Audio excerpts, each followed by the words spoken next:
हमारे आत्मा के साथ में किसी प्रकार का कोई संबंध नहीं है। इस प्रकार समस्त परतप भावों का लक्ष्य छोड़ के अंदर जो अखंड ज्ञान ज्योति स्वरूप भगवान आत्मा है, जो अनंत शक्तियों का भंडार है, सिद्ध की सामर्थ्य वाला है, ऐसे ज्ञायक प्रभु परमात्मा में अपनापन स्थापित करके उसी को निज रूप से जानते हुए उसी में ही अपनी पर्याय को रमण कराना, उसे ही अर्यंत परमात्मा धर्म कहते हैं। देखिएगा, उसकी प्राप्ति के लिए आचार्य भगवंतों ने, मुनिराजों ने एक एक गाथा, एक एक करस और टीका के माध्यम से हमें अपने आत्मा के स्वरूप को समझाया है। यहाँ पर नियम सारणी ग्रंथ चल रहा है, जिसका चौथा अधिकार विभाग चौरित अधिकार है, जिसमें मुनिराजों के 28 मूल गुणों की चर्चा इसके अंतर्गत आई है। उसमें आज अपन 63 नंबर की गाथा मुनिराजों की ऐषणा समिति कैसी होती है उसके संबंध में इसमें चर्चा आई है। प्रारंभ में पाठ करते हैं गाथा का, निकाल लीजिए आप। आहर प्रास कुसुदले पर दत्त कुछ कारित बिना, करते नहीं अनुमोदना मुनि समिति जिनके ऐषणा। कहते हैं पर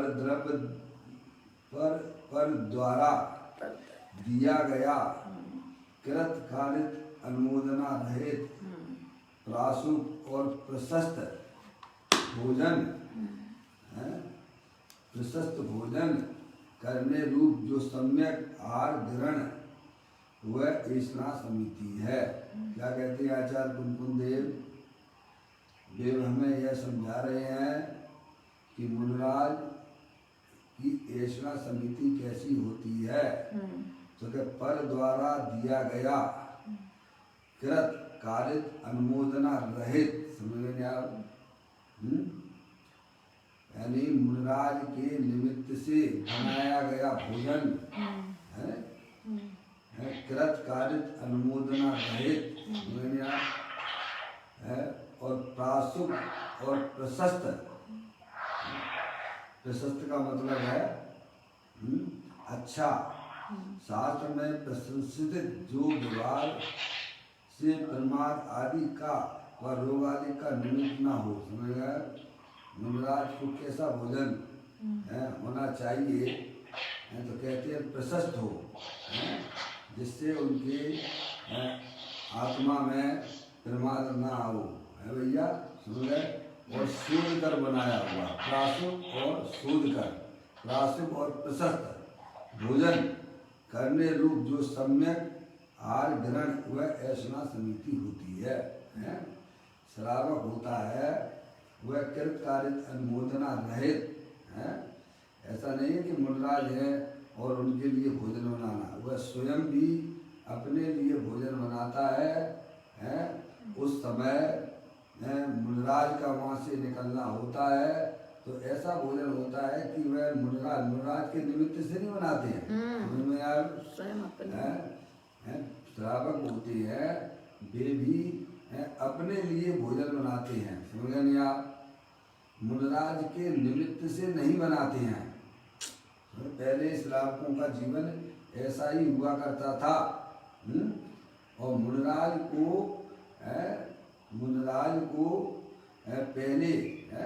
पहले भोजन करने से पहले बाहर जाकर देखते हैं कोई मुनिराज हो, कोई श्रावक हो, है भैया, उसके बाद वह भोजन ग्रहण करता था। समझ गए आप? ऐसा भोजन बनाते थे कि अगर मुनिराज भी अगर आ जाए तो वह भोजन को कर लेंगे। समझ गए आप? ऐसा होता था श्रावकों का भोजन। ये नहीं साहब मुनिराज आ गए चलो भैया इनके लिए बनाना है। मुनिराज के निमित्त से भोजन नहीं बनता है। पहली बात तो ये कृत कालित अनुमोदना रहित है ना भैया। समझे? और मुनराज को भी अगर मालूम पड़ जाए कि इसने हमारे निमित्त से भोजन बनाया है तो मुनराज उसे ग्रहण नहीं करते हैं। समझ में आ गई भैया। तो यहाँ कहते हैं पर द्वारा दिया गया कृतकालित अनुमोदना रहित है प्रासुक और प्रशस्त भोजन करने रूप जो सम्यक आहार ग्रहण वह ऐसा समिति है। गुरुदेव श्री से भी अपन इसकी व्याख्या पढ़ेंगे।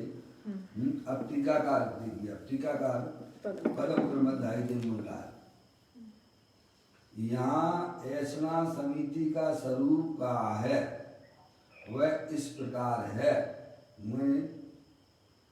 कि मन वचन और काय में से प्रत्येक को कृतकालित और अनुमोदना सहित मानकर उनके 9 भेद होते हैं। ठीक है, सही है। मन वचन काय और प्रत्येक में लगा लीजिए कृत यानी मन से कृत से कार्य से कृत यानी मन कृत है और वचन कृत सब में लगा लेना, तीनों में काय कृत तो ऐसे हो जाएंगे 9 काय कृत। समझ गए आप? मन वचन काय में से प्रत्येक को कृत कालित अनुमोदना रहे क्या तीनों में लगेगा। मन से कृतकालित अनुमोदना, वचन से कृतकालित अनुमोदना और काय से कृतकालित अनुमोदना। आगे तो तीनों में कृतकालित अनुमोदन लगा लेना है। मन से कृतकालित अनुमोदना नहीं करते हैं उस भोजन की। समझेंगे आप? और वचन के द्वारा भी कृतकालित अनुमोदना है और काय से भी कृतकालित अनुमोदना रहे। 3 से हो गया ना भैया? 9 से हो गया है 3 तरह का 9 कोटि कहते हैं। अनुमोदना रहित अनुमोदना दिया मन वचन और काय में से प्रत्येक को कृत कालित और अनुमोदना सहित मानकर उनके 9 भेद होते हैं। ठीक है। उनसे संयुक्त अन्न नव कोटि रूप से विशुद्ध नहीं है। समझ में आप? उस सहित अगर बनाया जा रहा है मन से, समझ गए आप? मन से मन वचन काय मन और मन कृत कालित अनुमोदना है। ठीक है नहीं? अगर उस सहित तीनों लगा लेना है ना तो एक ऐसा में है यानी जो कहते हैं आप बुद्धिपूर्वक, समझ गए आप? उनके निमित्त से करना, समझ गए आप? और करवाना और करते हुए की अनुमोदना करना। क्या भैया? समझ गए? अनुमोदना सहित मानकर उनके 9 भेद होते हैं। ये तो हो गया 9 भेद है और उनसे संयुक्त अन्न नव कोटि रूप से विशुद्ध नहीं है। समझ गए आप? ऐसा शास्त्र में कहा है। अति प्रशस्त अर्थात मनोहर अन्न हरित काया में सूक्ष्म प्राणियों के संचार को अगोचर वह प्रासुक अन्न ऐसा शास्त्र में कहा है। प्रतिग्रह नीचे दिया है फुटनोट में। प्रतिग्रह का मतलब दिया है हाल जल शुद्ध है। तिष्ठ तिष्ठ तिष्ठ ऐसा बोलती है ना। तिष्ठ तिष्ठ का मतलब होता है ठहरिए ठहरिए ठहरिए। हाल जल शुद्ध है ऐसा बोलता नहीं मतलब हाल जल शुद्ध है। तिष्ठ तिष्ठ तिष्ठ ऐसा कहकर आहार ग्रहण की प्रार्थना करना, कृपा करने के लिए प्रार्थना, आदर सम्मान इस प्रकार प्रतिग्रह किए जाने पर यदि मुनि कृपा करके ठहर जाए तो दाता के 7 गुणों से युक्त श्रावक उन्हें अपने घर में ले जाकर उच्च आसन पर विराजमान करके पांव धोकर पूजन करता है और प्रणाम करता है। फिर मन वचन काय की शुद्धि पूर्वक शुद्ध भिक्षा देता है। प्रतिग्रह हाल जल शुद्ध है। दाता के साथ उच्च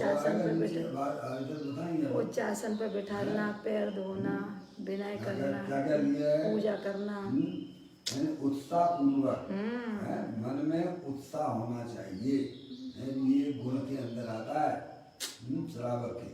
यानी यदि मुनि कृपा करके ठहर जाए, पहले तो जो है आर्जल शुद्ध है, तिष्ठ तिष्ठ तिष्ठ 3 बार बोलते हैं ना भैया कि ठहरिए ठहरिए ठहरिए, रुक जाइए, यानी आर्जल शुद्ध है। ऐसा कहकर आर ग्रहण की प्रार्थना करना। समझ रहे आप? अपने घर पे भी कोई आ जाता है व्यक्ति, मेहमान अपना चिरपरिचित हैं, बड़ा कोई व्यक्ति आ जाए तो अपन क्या कहते हैं, आइए आइए आइए और यहाँ विराजिए विराजिए विराजिए, क्या भैया करते हैं ना। यहाँ तक कि वह अपनी गद्दी भी छोड़ देता है, समझे आप? बैठो स्वयं खड़े होकर काय समय कोई बड़ा व्यक्ति आपकी दुकान पे आए तो आप बैठे रहोगे क्या? नहीं बैठे रहेंगे। कोई आपके घर पे या फिर दुकान पर कोई बड़ा व्यक्ति आ जाए तो आप क्या करते हो? उठते हो? उठते नहीं उठते हो? उठते हैं ना सम्मान में। कोई अपने घर भी आ जो जाए है चेहरे का कैसा प्रसन्न चित्त से, समझेंगे आप? और उसको बैठने के लिए कहते हो, समझेंगे आप? यहाँ भी मुनिराज जो है ना अपनी आत्मा की साधना करने वाले हैं, पंच परमेष्टि में उनका नाम है, यानी भैया समझेंगे आप? मार्ग पे मोक्ष मार्ग पे चलने वाले हैं वो आपके यहाँ आ गए, समझेंगे आप? तो इस प्रकार से जो है तो कहते ऐसा कहकर आर ग्रहण की प्रार्थना करना, कृपा करने के लिए प्रार्थना करना है, आदर सम्मान है, समझेंगे आप? आपके यहाँ भी अगर कोई व्यक्ति आता है और आप नहीं उठो हैं और अंदर में प्रसन्नता ना दिखाओ तो वो समझ जाता है, क्या समझेंगे आप? तो वो है ऐसे में फिर वहाँ रुकता नहीं है, ऐसे ही मुनिराज भी श्रावक की भक्ति पूर्वक देखते हैं, वो समझेंगे आप? वह मन को पढ़ लेते हैं, मुझे आप तो कहते हैं आदर सम्मान इस प्रकार प्रतिग्रह किया जाने पर यदि मुनि कृपा करके ठहर जाएं, उनकी विधि विधान मिल गया ना, देखा है आखिरी लेके चलते हैं ना, नियम मिल जाए तो ठहरेंगे, नहीं तो ठहरेंगे ही नहीं। हाँ, जो आगे उन्होंने नियम दिया है उस नियम के अंतर्गत अगर उनको व्यवस्था दिखाई देती है तो मुनिराज वहाँ रुक जाते हैं, और फिर जो श्रावक है उसकी भक्ति देखते हैं, समझ में नहीं? आप सब गुण दिए गए हैं। मुनि कृपा करके ठहर जाए तो दाता के 7 गुणों से युक्त है भैया, श्रावक उन्हें अपने घर ले जाकर, बाहर करता नहीं पड़ेगा ना, फिर अंदर घर में ले जाकर उच्च आसन पर विराजमान करके क्या करते हैं? उच्च आसन पर विराजमान करता है। समझ में? आप भी तो जो है अपने मेहमानों को उच्च आसन पे तो बैठाते होगे, हैं? देखा है आपने? गद्दी पे बैठाते हैं कि बैठाते हैं? क्या उच्च आसन है? जो गद्दी पे आपको बैठा रहा है, आप किसी भी दुकान पे जाएंगे तो फिर जो है आपको मालूम पड़ जाएगा, आपको कोई अंदर कर ले, काउंटर रहता है ना, जैसे डॉक्टर की दुकान का काउंटर रहता है ना, अरे आइए सर आइए आइए, अरे वहाँ नहीं आप तो यहाँ नहीं यहाँ बैठिए, क्या कहता है? अपनी जगह छोड़ देता है उच्च आसन पर, समझेंगे आप?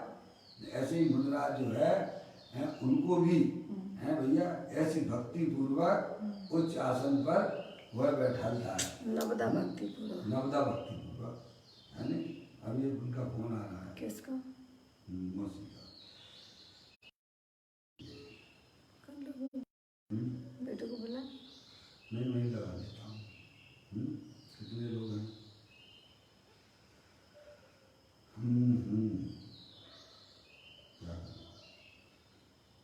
बेटू को बुला लगा देंगे, क्या कहते हैं? उच्च आसन देखिएगा, यदि मुनि कृपा करके ठहर जाए तो दाता के 7 गुणों से युक्त है, दाता के 7 गुण हैं युक्त श्रावक उन्हें अपने घर में ले जाकर उच्च आसन पर विराजमान करके, कहाँ पर? उच्च आसन पर विराजमान करके और पांव धोकर, ये दाता के जो है 7 गुणों की बात चल रही है? पांव धोकर पूजन करता है। उच्च आसन पर बैठाते हैं, उनके पैरों को धोते हैं और प्रणाम करता है, फिर मन वचन काय की शुद्धि पूर्वक शुद्ध भिक्षा देता है। देखिएगा, अब निश्चय से ऐसा है, जीव को परमात्मा से असन नहीं है। 6 प्रकार का असन व्यवहार से संसारियों को ही होता है। नो कर्म हार होता है। हार के 6 प्रकार हैं, है नहीं? कौन कौन से? नो कर्म हार, कर्म हार, लेप हार, कबल हार, ओज हार और मन आहार। ऐसा क्रम से 6 प्रकार आहार जानना। क्या? नो कर्म हार, कर्महार, लेपहार, कबलाहार, पूजाहार, मनहार, ऐसा क्रम से 6 प्रकार आहार जानना। ये सब चर्चा अपन जो है पूज्य गुरुदेव श्री के माध्यम से इनका सबका खुलासा हुआ। अशुद्ध जीवों के विवाह धर्म संबंध में, अशुद्ध जीवों के विवाह धर्म में संबंध में व्यवहार न्याय का यह अवतरण की हुई गाथा में उदाहरण है। देखिएगा, अब यहाँ पर प्रवचन सार की 227वीं गाथा द्वारा प्रवचन सार में भी ये आपको इसका ऐसा समिति के संबंध में आपको जानकारी मिल जाएगी, वहाँ भी देख सकते हैं। निश्चय का उदाहरण कहा जाता है, वह इस प्रकार है। निश्चय ईशना समिति है। यहाँ पर पदम प्रमदाई देव मुनराज ने ईशना समिति के अंतर्गत याद किया प्रवचन सार की 227वें नंबर की गाथा। निश्चय का उदाहरण कहा जाता है, वह इस प्रकार है। देखें, जिसका आत्मा ईशना समिति है, जिसका आत्मा ऐसा समिति है, अर्थात जो अनसन स्वभावी आत्मा को जानने के कारण स्वभाव से आहार की इच्छा रहित है। क्या? जो अनसन स्वभावी अपना भगवान आत्मा है ना,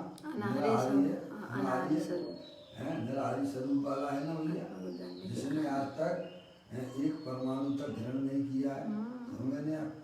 निश्चय समिति बताते हैं, बता दिया बेटे। आवाज अब आएगी, देखो अब आएगी सही।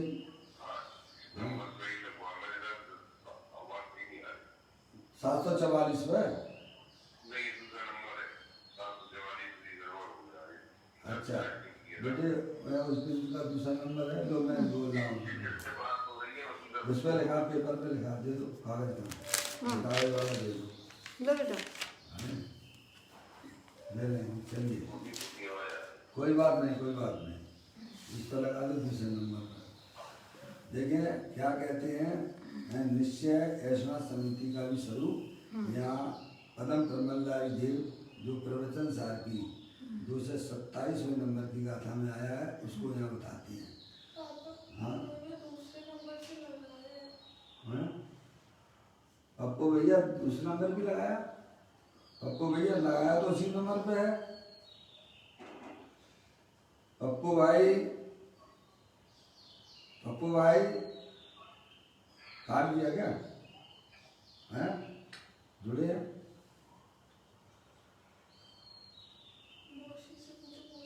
पप्पू भाई का कहाँ है? इसमें लगा लो, ठीक, आप लगाओ ना उसी में जो बता रहे हैं। तो क्या लगेगा? यहाँ पप्पू का नाम नहीं है ना बेटे, यहाँ कहाँ है पप्पू का नाम?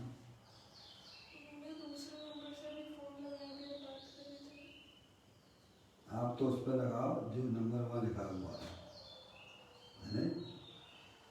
देखिएगा क्या कहते हैं, निश्चय ऐसा समिति का स्वरूप वह यहाँ बता रहे हैं आचार्य कुंकुम देव की 227वें नंबर की गाथा में। वहाँ ये आया है, जो अनसन स्वभावी आत्मा को जानने के कारण स्वभाव से आर की इच्छा रहित है, जिसने अपने अनाहरि स्वरूप भगवान आत्मा, जिसने आज तक परद्रव को ग्रहण नहीं किया है, ऐसे भगवान आत्मा को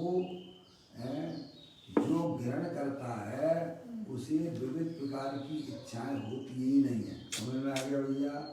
कहते हैं अनसन स्वभावी आत्मा को जानने के कारण स्वभाव से आर की इच्छा रहित हैं। निश्चय ऐसा समिति, आत्मा की निश्चय ऐसा समिति है ना, उसे वह भी तब है और उसे प्राप्त करने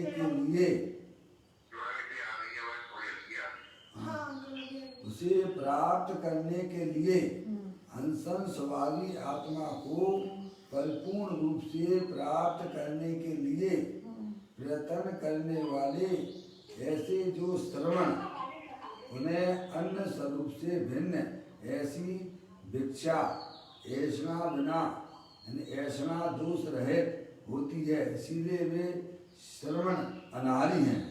ये जो अपन ने आचार्य कुंकुम देव को और पदम परमधारी देव हैं,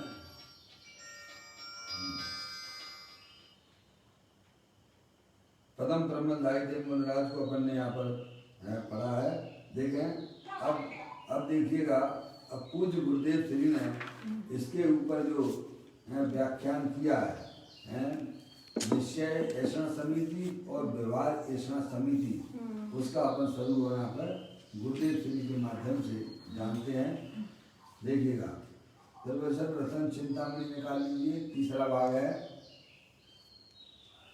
यहाँ ऐसा समिति का स्वरूप का है, वह इस प्रकार है, मुनि पने में आहार ग्रहण के विकल्प की वृत्ति है। अभी मुनिराज हैं और उनकी पर्याय में राग विद्यमान है, अर्यंत अवस्था तो आई नहीं है, तो उनको जो है आहार ग्रहण करने के राग विद्यमान रहते हैं। समझ आप? कहते मुनि पने में आहार ग्रहण के विकल्प की वृत्ति है, ऐसा नहीं कि मुनिराज को आहार ग्रहण का राग नहीं रहता है। समझ आप? हाँ जी, चलने दीजिए ना, चलिए आवाज आएगी, धीरे धीरे आएगी वही है ना। एक तो मेरा सभी लोगों से हाथ जोड़ के निवेदन है कि जब हम सुबह फोन लगाते हैं तो आप उस समय उठा लिया करो, है ना भैया, क्योंकि आप लोग तो नींद में रहते हो, पर इतनी जागृति तो रखना पड़ेगी ना भैया आत्म कल्याण में।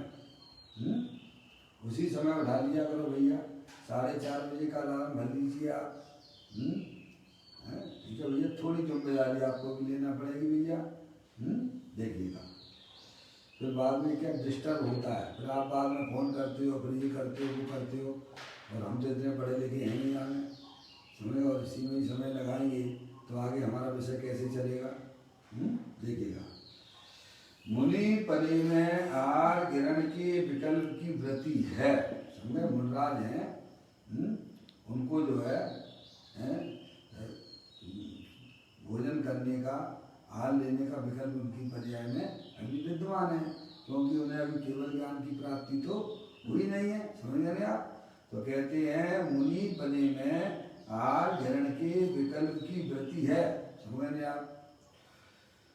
वह व्यवहार ऐसा समिति है। समझ गए आप? जो मुनिराज की आत्मा के पर्याय में जो राग विद्यमान है, आहार लेने का शुद्ध है उनके नियमानुसार, समझ गए आप, ऐसा आहार लेने का जो विकल्प है वह शुभ राग है।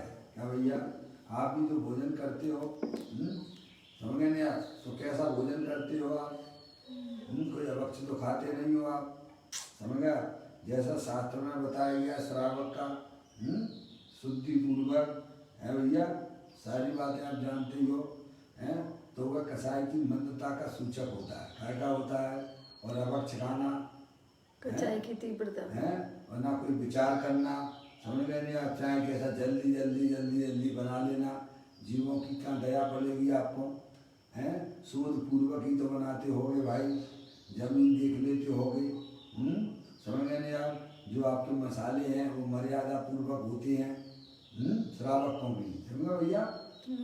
अगर श्रावकों के इस प्रकार के नहीं होंगे तो मुनि को भोजन कैसे करा लेगा, तो मुनि के निमित्त से तो वह बनाएगा नहीं, क्या कहा है, बनाता तो अपने ही निमित्त से है ना, उसी में तो मुनराज वही भोजन तो करेंगे ना, अतिथि संभाग कर देता है, अतिथि संभाग तो वही आ गया आपका, श्रावक के गुणों में आ जाता है, समझ गए नहीं आप, जो भोजन अपने लिए बनाया उसमें ही जो इस प्रकार का, जैसे नमक की मर्यादा आपको मालूम है, 48 मिनट, ऐसा नहीं तुम्हारा रखा हुआ है उसमें, है, और फिर चाय कभी बना रहे हो, 48 अंतर्मूर्त लिया है ना, और उसमें अगर थोड़े मसाले वसाले मिला दोगे तो 6 घंटा और बढ़ जाएगा उसका, समझ गए आप। जमीन को सोच कर कोई जीवी तो नहीं वहाँ चल रहे हैं, सारी शुद्धि पूर्वक ही बनाते होगे ना, है भैया। तो मुनराज को आहार करने का जो आत्मा में विकल्प होता है, वह शुभ राग, वह वास्तव व्यवहार समिति है, समझ गए नहीं आप। ऐसा नहीं चाहे कहीं भी जाके कर लें, ये भैया हमारे लिए भोजन बना देना, समझ गए नहीं आप, क्या अपने संग चौका लेके चलना, ये तो काम बहुत दूर की बात रहेगी भैया, है, समझ गए कि नहीं आप। वो कहते नहीं है, लेकिन है, समझ गए आप, लोग उनके निमित्त से भी अगर चौका लगाते हैं तो वह भी का समय उस भोजन को मुनराज ग्रहण नहीं करते हैं, है भैया। वो तो आपकी प्रतिमा आदि में हो जाता है, वहीं पर उद्दिष्ट भोजन के त्यागी होते हैं, त्यागी होते कि नहीं, श्रावक भी हो जाता है, वहीं पर हो जाता है, ऊपर ऊपर की प्रतिमाओं में है। कौन से नंबर की प्रतिमा है, उद्दिष्ट भोजन त्याग, समझ गए आप, 11वें नंबर की प्रतिमा है, एलक क्षुल्लक होती है ना, समझ, वो भी एक श्रावक के रूप में आता है, एलक क्षुल्लक जो है ना, समझ गए नहीं आप भैया।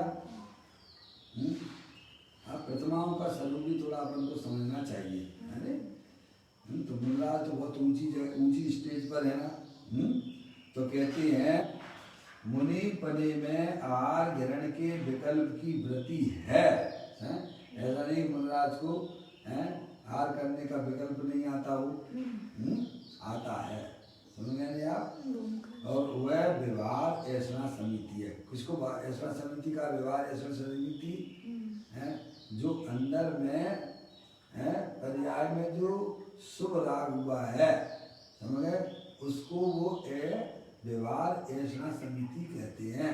बिल्कुल बाकायदा, मतलब उनकी नियम से भोजन अगर मिलता है नवदा भक्ति पूर्वक सारी चीजें देखते हुए, क्या तब वह भोजन को ग्रहण करते हैं, समझ गए नहीं आप, नहीं तो वह वापस चले जाते हैं, समझ गए नहीं आप।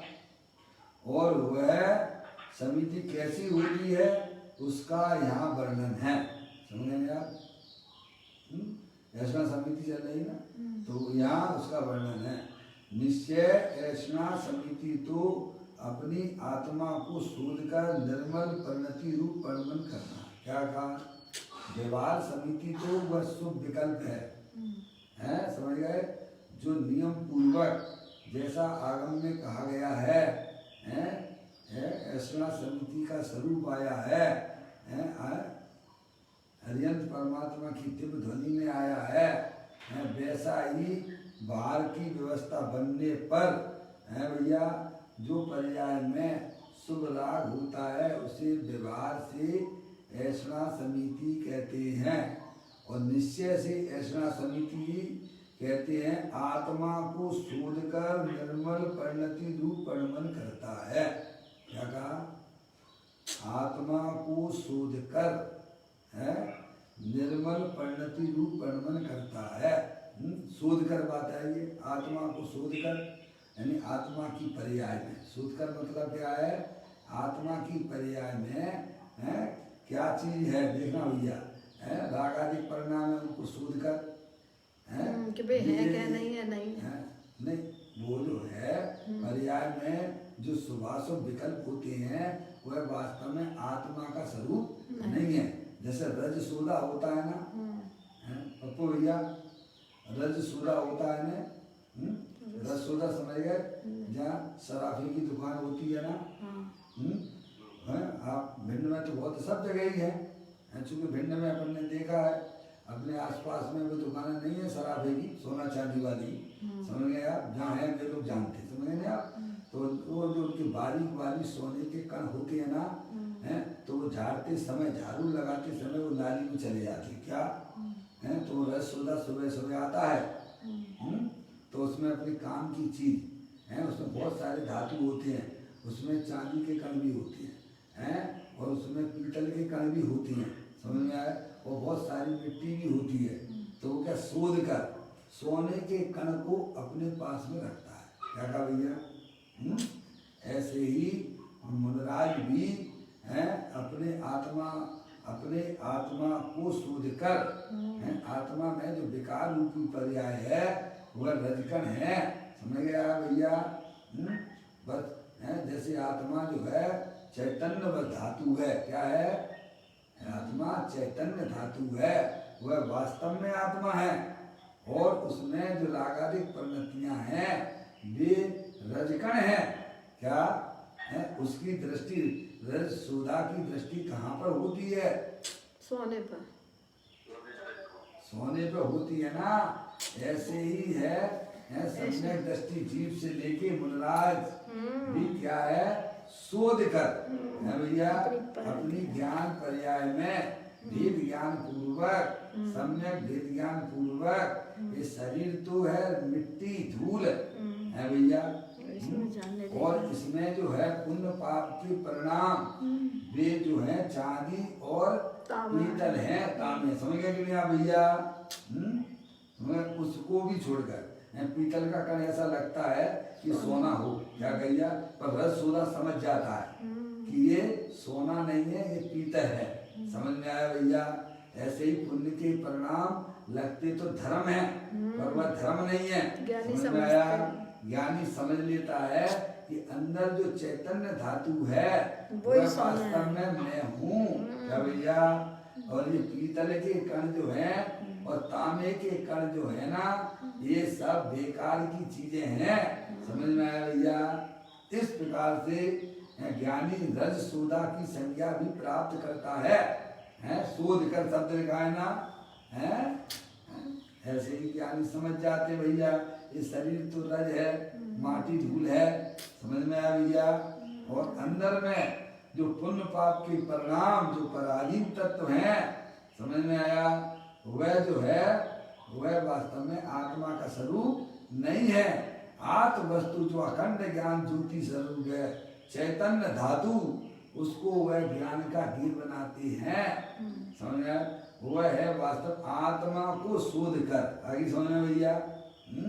बिना अंतर्मुक्ता के ये आत्मा में प्रवेश नहीं किया जा सकता है, समझ में आया भैया। वैर मुक्ता से हमको कुछ भी समझ में नहीं आएगा भैया।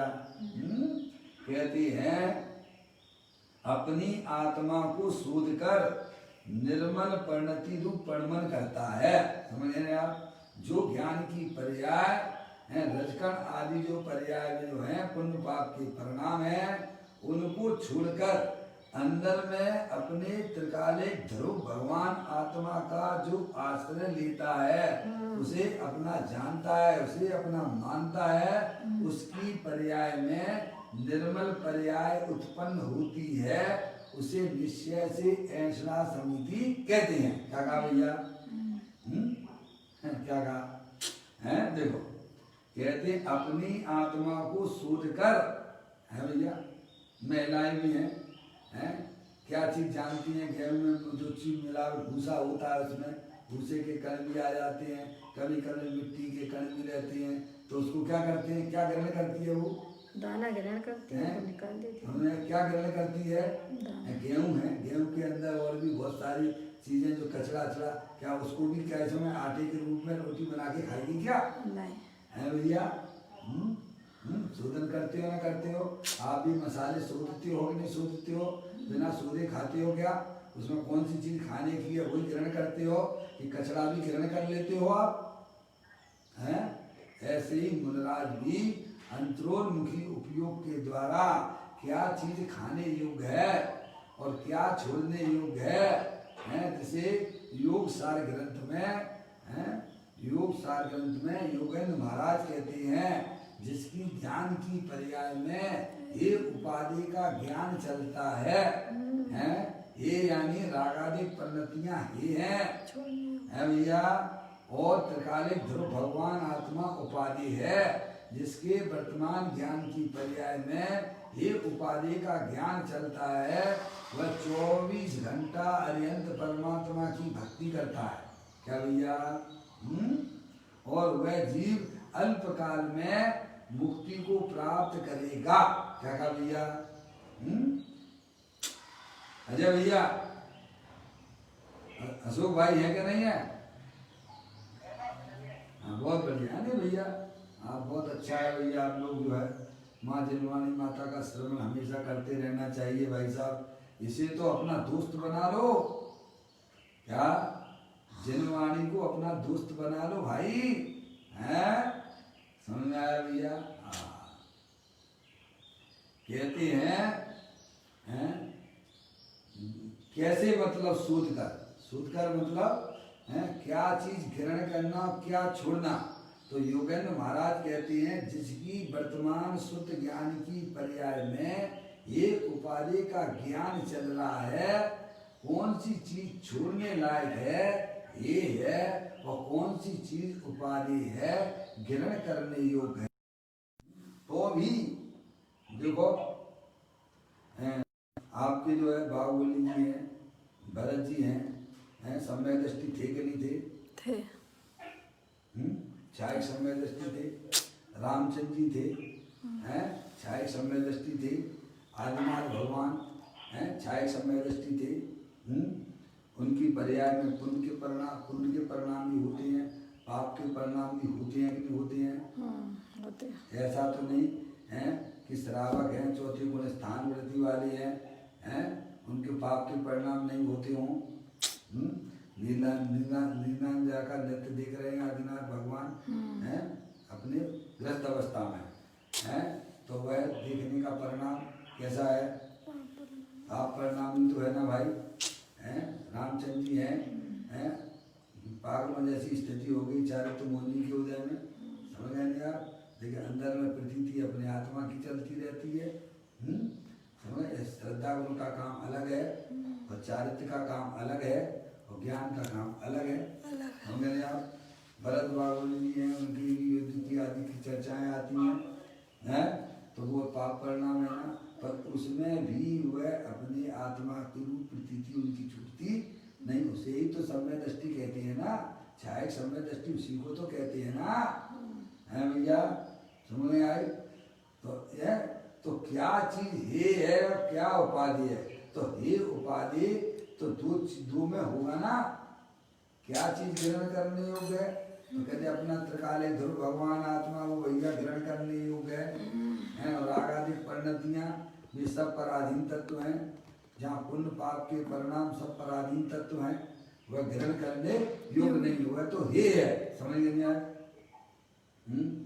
ऐसे ही यहाँ ये बताया जा रहा है, देखिए अनंत अपनी आत्मा को शोध कर निर्मल परिणति रूप परिमन करना है। नहीं यार, तुम्हें अपनी आत्मा में शोध करो ना भाई। कैसे करोगे? सम्यक भेद ज्ञान के द्वारा। किसके द्वारा? सम्यक भेद ज्ञान के द्वारा। उसमें क्या ग्रहण करने होंगे? जो त्रिकालिक ध्रुव भगवान आत्मा जो अनंत शक्तियों के भंडार वाला है, जिसकी ज्ञान की पर्याय का झुकाव अपना त्रिकालिक ध्रुव भगवान आत्मा के ऊपर जाता है और राग आदि में ही हो जाते हैं। समझ में आया भैया? देखो तो वहां निर्मल पर्याय का प्रभाव प्रारंभ हो जाता है। देखिएगा, कहते हैं अपनी आत्मा को शोध कर निर्मल परिणति रूप परिणमन करना है। जहाँ आत्मा में विकारी परिणमन चल रहे थे वह तो संसार का कारण था, है जब ज्ञान की पर्याय में ऐसा सम्यक भेद ज्ञान उत्पन्न हुआ कि शरीर रागादिक तो ये कर्मकृत वस्तुएं हैं, इनका हमारे आत्मा के साथ में कोई संबंध नहीं है। और अंदर जो चेतनेश्वर वस्तु है उस पर जहाँ ज्ञान की पर्याय काम करती है, वहाँ जो आत्म वस्तु अनंत शक्तियों के भंडार वाला है, निर्मलानंद है तो उसकी पर्याय में वह निर्मल पर्यायों का प्रभाव प्रारंभ हो जाता है। उसे अरियंत परमात्मा है, उसे निश्चय ऐसा समिति कहते हैं। क्या भैया शोध कर बात लिए ना, बाहर का भोजन भी है कैसा करते हैं, शोध कर करते हैं, शोध कर देता अंदर है में भी है भैया। देखो है महिलाएं या पुरुष है, मुराद को जो भोजन शोध के तो बनाते ही हैं, और उसके बाद भी वे शोधते हैं कि नहीं शोधते हैं, शोधते क्यों है भोजन जो बना है मुनराज का है, जब वो है भोजन करने जाते हैं, आहार लेते हैं, उस समय जब आप जो है उनकी अंजलि में है भोजन देते हो, उसको भी वे शोधते हैं। तो आपको लगता है वो बड़ी शंका करती है, तो है क्यों है शोध के ही तो करते हैं कि नहीं करते हैं कहीं उसमें अंतराय भी है ना, कहीं बाल आ जाए या कुछ ना है, कुछ भी आ जाए, समझ गए ना आप, हर चीज को शोध कर भोजन करते हैं, समझा। ऐसे ही अंदर में भी शोध कर भोजन किया जाता है, समझ गए। अपना भगवान आत्मा अनादि स्वरूप है, जिसने आज तक कभी भी परद्रव्य का ग्रहण ही नहीं किया है। ऐसे त्रिकालिक ध्रुव भगवान आत्मा को जो जीव है लक्ष्य करता है, उसका आश्रय लेता है, उसकी पर्याय में निर्मल परिणति रूप परिणमन करना है। तीन काल के समय से भी, अब वो जो आत्मा कैसा उसका स्वरूप बताते, तीन काल के समय से भी अनंत गुणे, अनंत गुणों का जो एक रूप स्वरूप, उसे अंदर में शोधकर प्रतीति में और अनुभव में लेना, उसे निश्चय ऐसा समिति कहते हैं। प्रत्येक आत्मा का स्वरूप जो है अनंत शक्तियों के भंडार वाला है, और उसमें कितनी शक्तियां हैं, तो कहते हैं कि जीव द्रव अनंत है, और उससे अनंत गुणे उद्गल द्रव है, और उससे भी अनंत गुणे तीन काल के समय है, और उससे भी अनंत गुणे आकाश के प्रदेश हैं, और उससे भी अनंत गुणे एक जीव द्रव में इतने गुण है। कितने गुण है भैया हैं, और उसका मालिक जीव है। कौन है भैया, वो मैं हूँ, समझ में आया भैया। ये बता रहे हैं, कह रहे हैं कि तीन काल के समय से भी अनंत गुणे, समझ गए नहीं आप, आकाश के प्रदेशों से भी अनंत गुणे, एक आत्मा में इतने अनंत गुण है। क्या भैया का जो एक रूप स्वरूप है, जो निबोध में सोई मुझ में सोई मोक्ष मजाल, अंतर भेद कछु नाई है, भेद गिनई संसार है भैया। कहाँ अनादिकाल से मेरा आत्मा ऐसे अनंत गुणों की खान है, समझ में आया।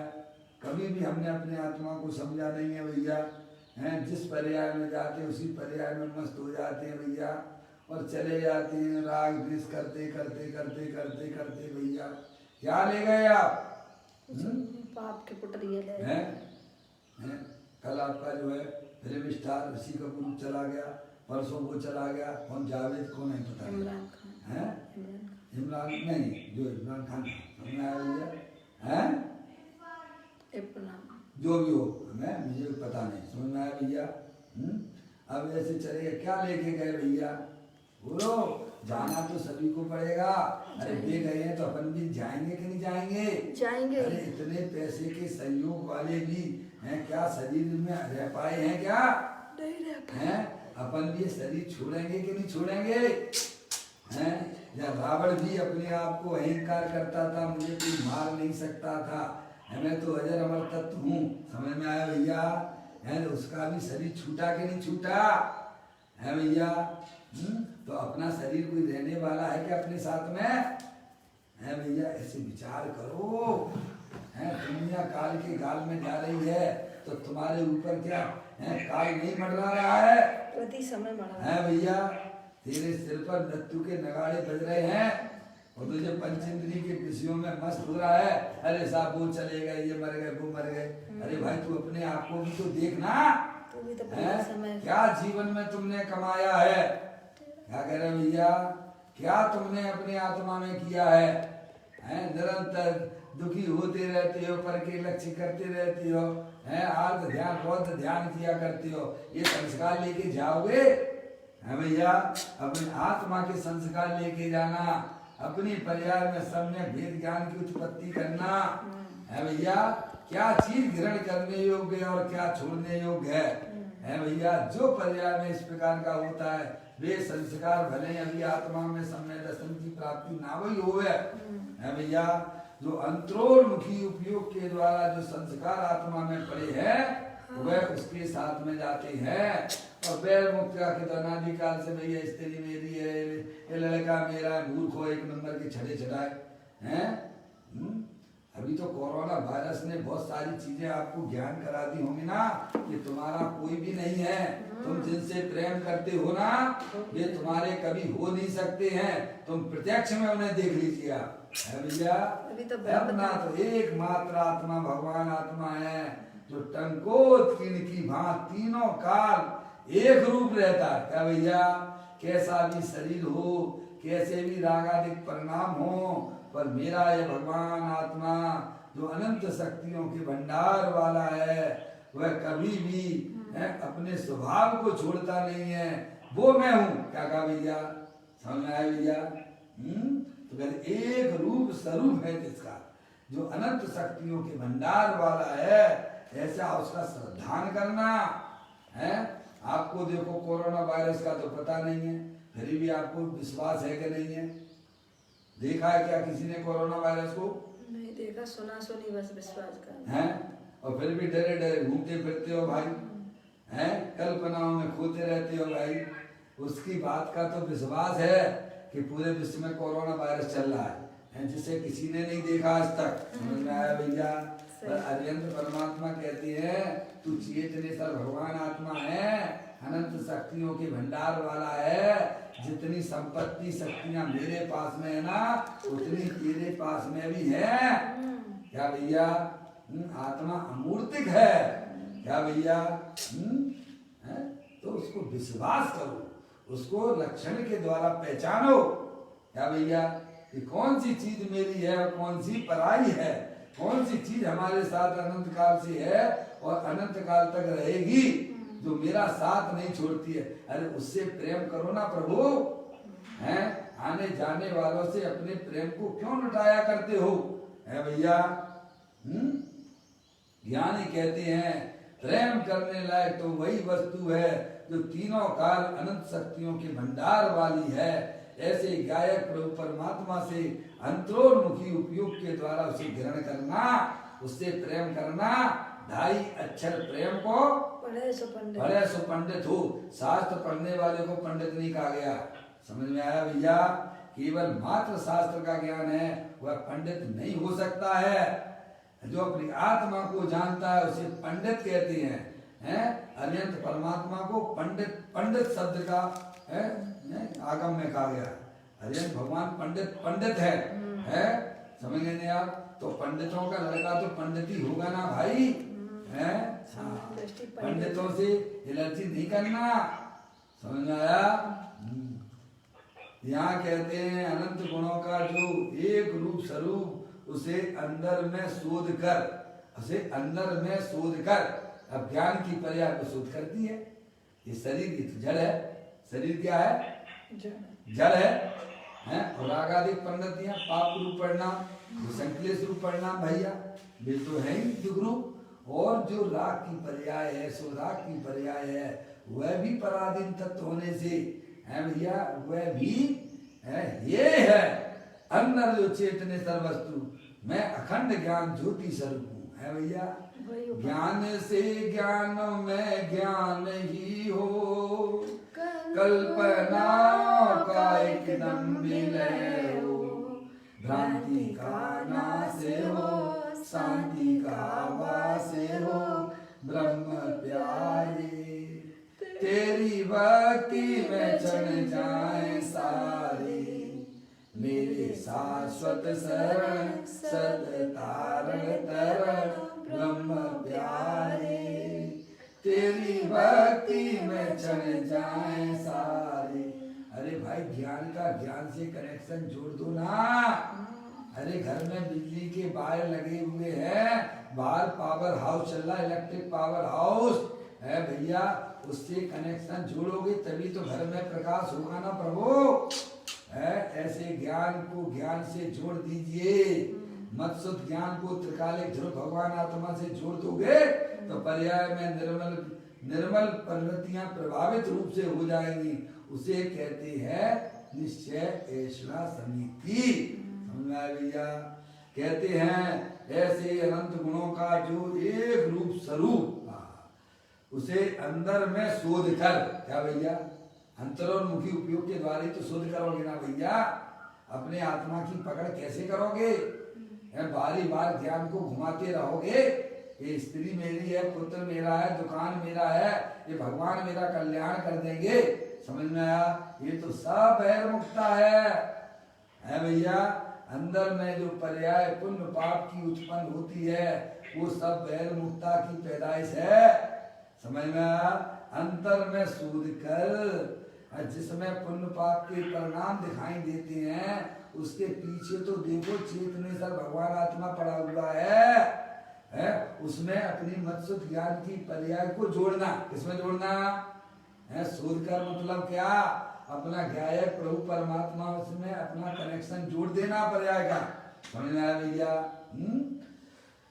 कहते हैं अनंत गुणों का जो एक रूप स्वरूप, उसे अंदर में शोध कर प्रतीति में, मैं चेतनेश्वर भगवान आत्मा हूँ, मैं मनुष्य नहीं हूँ, मैं स्त्री नहीं हूँ, मैं रागी द्वेषी नहीं हूँ, मैं तो चेतनेश्वर भगवान आत्मा हूँ, ऐसी प्रतीति करना।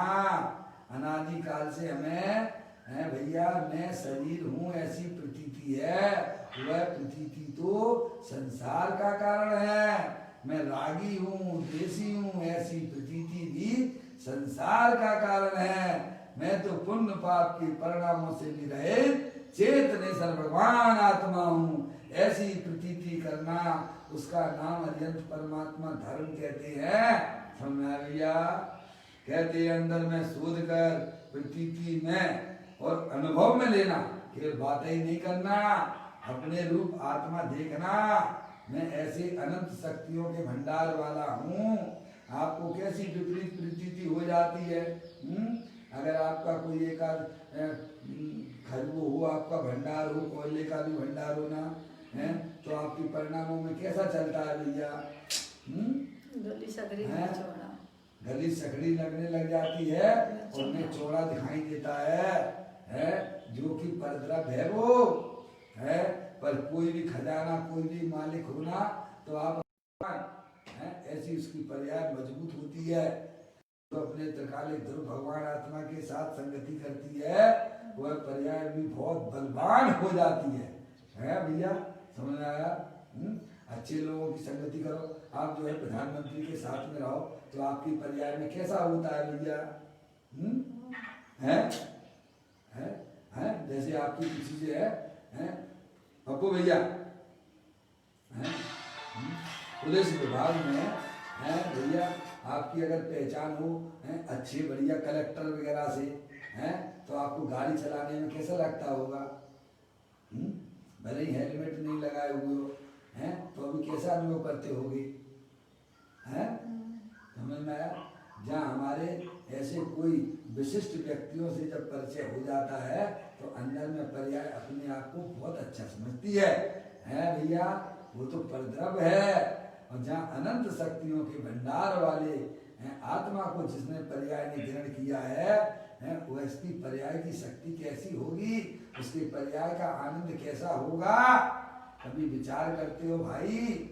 ऐसा महान आत्मा दे देवल में विराजमान है जो अनंत शक्तियों के भंडार वाला है, वह कोई दूसरा नहीं है, वो मैं हूँ। क्या भैया? ऐसी प्रतीति और अनुभव, क्या भैया? अनुभव की बात है तो कुछ अलग हुआ करती है भाई शास्त्र पठन तो एक जो है मात्र उसमें जो है 6 उपशम ज्ञान, वह तिजोरी में बंद जैसा समझना। जैसे तिजोरी में रखा हुआ माल बंद है, वह उसका कैसे में कोई महत्व नहीं है। ऐसे ही 6 उपशम ज्ञान जो है ना भैया, वो तिजोरी में बंद जैसा है, समझे। ज्ञानी तो तिजोरी खुली हुई रहती है उसकी, क्या कहा भैया है। ऐसी अपनी चेतन भगवान आत्मा की जिसने पर्याय ने तिजोरी खोल के बैठा हो, समझ में आया भैया। ऐसा अपना चेतन ईश्वर भगवान आत्मा शरीर रागादिक से भिन्न होता हुआ, शोधता हुआ अपनी अनंत शक्तियों के भंडार वाले को ग्रहण करता है और अनुभव में लेता है। कहते हैं उसे अंदर में शोध कर प्रतीति में अनुभव में लेना, उसे निश्चय ऐसा समिति कहते हैं। ये निश्चय ऐसा समिति अपने परम आनंद आदि अनंत गुणों के पिंड प्रभु आत्मा को शोध कर, ऐसा है भगवान आत्मा, उसमें एकाग्र होना, उसमें ही अपने पर्याय को लीन करना, स्थिर करना, वह निर्विकल्प निश्चय ऐसा समिति है। वह निश्चय ऐसा समिति ही वास्तविक ऐसा समिति है, समझना भैया। जिसको निश्चय ऐसा समिति नहीं होती है, भले ही आगम के अनुसार अपनी क्रियाएं करता हो है भैया, लेकिन उसे व्यवहार ऐसा समिति भी होती नहीं है। ये बात पहले हमें समझा कि सब आए है भैया। यह निश्चय ऐसा समिति वास्तविक ऐसा समिति है। यह निश्चय ऐसा समिति की बात यहाँ प्रवचन सार की गाथा का आधार देकर करेंगे है भैया। उसमें दूसरे 27 नंबर की गाथा प्रवचन सार की मिलेगी। उससे पूर्व निश्चय ऐसा समिति वाले को व्यवहार ऐसा समिति कैसी होती है उसका यहाँ वर्णन है। देखिए मन वचन और काय में से, मूल लाइन जो है पदम प्रबंधाई देव महाराज की है। मन वचन और काय में से प्रत्येक को कृत कार्य अनुमोदना सहित मानकर उनके 9 भेद होते हैं। 9 हो गए ना, मन में लगा लीजिए, मन में कृत कार्य अनुमोदना, वचनों में भी कृत कार्य अनुमोदना, और काय शरीर में भी कृत कार्य अनुमोदना, तो ये हो जाती है 9। ठीक है भैया। अनुमोदना सहित मानकर उनके 9 भेद होते हैं।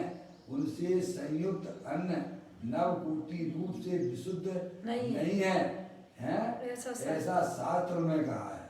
अब देखिएगा मन वचन और काय तथा कृत कार्य और अनुमोदना इस नव कोटि से संयुक्त अन्य मुनराज को नहीं हो सकता है, क्योंकि उनसे सहित अर्थात मन वचन काय से तथा कृत कार्य अनुमोदित अन्य नव कोटि से शुद्ध नहीं है। अब वो यहाँ समझाते हैं, गुरुदेव श्री की जीवन की घटना बताते हैं, गुरुदेव श्री स्वयं बता रहे हैं। देखें आप, कहते हैं विक्रम संवत 1968 में एक गुलाब चंद जी नामक स्थानक वासी साधु बोटाद में मिले थे। वे कहते थे कि साधु के लिए उपाश्रय बनाया हो और उस उपाश्रय का यदि साधु प्रयोग करे तो वह साधु नहीं है। समझ में आया भैया? इस श्वेतांबरों की बात कर रहे, वो अपने समय की बात कर रहे हैं। श्वेतांबरों में भी उपासना होता है ना साधुओं के रहने के लिए, उनके रहने का होता ना, स्थान होता ना जब भैया है। आप तो जानते ही हो बहुत अच्छी तरह से। देखो गुरुदेव श्री भी वहीं पर पैदा हुए थे, तो दीक्षा लेने वाले थे। मैंने आप दीक्षा तो उन्होंने ले ली थी 23.5-24 साल की उम्र में, 22 साल की उम्र, जो भी है देख लेना उसमें। विक्रम संवत 1968 में एक गुलाब चंद जी नामक स्थानिक वासु साधु बोटाद में मिले थे। वे कहते थे कि साधु के लिए उपाश्रय बनाया हो, उनके निमित्त से बनाते हैं ना, संत निवास बनते हैं, संत निवास वगैरह बनाते हैं साधुओं के लिए, तो वो वहाँ रुकते नहीं है। गजब की बात है, अगर वो रुक जाए तो वो उनके कोटि से कैसा मंजूर होता है। देखिए आप कहते हैं उपाश्रय बनाया हो और उस उपाश्रय का यदि साधु प्रयोग करे, यानी वहां पर रुक जाए। क्या भैया? अजय भैया है। श्वेतांबरों में भी कितनी कड़कता है। जो वो बताते हैं साधु प्रयोग करे तो वह साधु नहीं है। क्या है? उनके निमित्त से अगर बनाया गया है साधु संत लिखा हुआ है तो वे वहां रुकेंगे नहीं। अगर उपयोग कर लें तो वे साधु नहीं है। समझ में आप? मुझे तो अभी नव दीक्षित होने की दीक्षा ग्रहण करने की भावना थी उस समय गुरुदेव श्री है जिस समय जब दीक्षित नहीं हुए थे ताकि पहले की बात बता रहे हो है। मुझे तो अभी नव दीक्षित होने की दीक्षा ग्रहण करने की भावना थी तब ऐसा सुना था। मन में लगा कि यह क्या है। हीराचंद जी है, हीराचंद जी के गुरु है ना। हीराचंद जी महाराज जैसे साधु है, समझे? हीराचंद जी जैसे महाराज साधु है उपासना प्रयोग करते हैं। क्या करते हैं? समझे आप? है प्रयोग करते हैं, वे वहाँ रुकते हैं। जो वो इतना विशिष्ट साधु ये वहाँ उपयोग करता है तो उनको अंदर में शंका हो गई। और ये गुलाब चंद जी तो ऐसी बात करते हैं। क्या गुलाब चंद जी कहते हैं कि भैया अगर साधुओं के निमित्त से वह उपाश्रय बनाया गया हो तो वहाँ वह साधु रुकता नहीं है। अगर रुक जाए तो वह साधु नहीं होता है। और यहाँ वो जो है हीराचंद जी वे तो कहते हीराचंद जी महाराज जैसे साधु उपाश्रय का प्रयोग करते हैं। और यह गुलाब चंद जी कहते हैं कि साधु के लिए बनाए हुए उपासना का प्रयोग करने वाला साधु नहीं है। अब ध्यान में थोड़ी संशयात्मक स्थिति पैदा हुई है भैया यह क्या है। फिर मन में यह प्रश्न चलने लगा। इसीलिए दीक्षा लेने के पूर्व विक्रम संवत 1969 के वैशाख महीने में हमारे संप्रदाय के गुरु हीराचंद जी महाराज के रणपुर में मैंने यह उपासना संबंधी प्रश्न सीधा किया उन्होंने। वो तो सीधे तो थे, सरल स्वभाव थे है। उन्हें तो कुछ झूठ मायाचारी की बातें आती नहीं भैया। इतना उनका पवित्र आत्मा था। मैंने बहुत सारी घटनाएं उनके जीवन की हैं भैया, उन्हें वहाँ पढ़ लेना चाहिए। उनकी जीवन गाथा में पढ़ लेना। देखिए साधु मुनि के लिए किसी ने उपाश्रय मकान बनवाया हो उस उपाश्रय का साधु प्रयोग करे तो उसमें मन वचन काय में और कृतकारित अनुमोदना इन नव कोटि में से कौन सी कोटि टूटती है ये बताओ। ये प्रश्न उन्होंने इनसे किया। हीराचंद जी जो स्वतांबर के बहुत बड़े गुरु कहे जाते थे है भैया। समझ गए आप? जैसे मान लीजिए अभी अपने वर्तमान में लोग कहते हैं कि विद्यासागर जी है। समझ में आए? समझ गए नहीं आप? उनसे कोई प्रश्न करे है, समझ गए नहीं आप? समझ जाएंगे भैया। उसमें मन वचन काय और कृतकारित अनुमोदना इन नव कोटि में से कौन सी कोटि टूटती है भैया? उन्होंने पूछा अगर वो उपयोग करती है तो मेरा यह प्रश्न था क्योंकि मैं तो हर समय सूक्ष्मता से काम लेता था ना। गुरुदेव श्री की ये है पहले से ही वो शोधक थे। समझ गए आप? उनकी जो ज्ञान की पर्याय पहले से ही ये काम करती थी। हर चीज को सूक्ष्मता से जानने की उनकी प्रवृत्ति होती रहती थी। समझ गए आप? और जो सूक्ष्म बोधि होता है समझ वो ही वास्तव में अरियन परमात्मा की है भैया। तो दिव्य ध्वनि को झेल सकता है। समझ गए आप भैया? हर समय सूक्ष्मता से काम लेता था ना।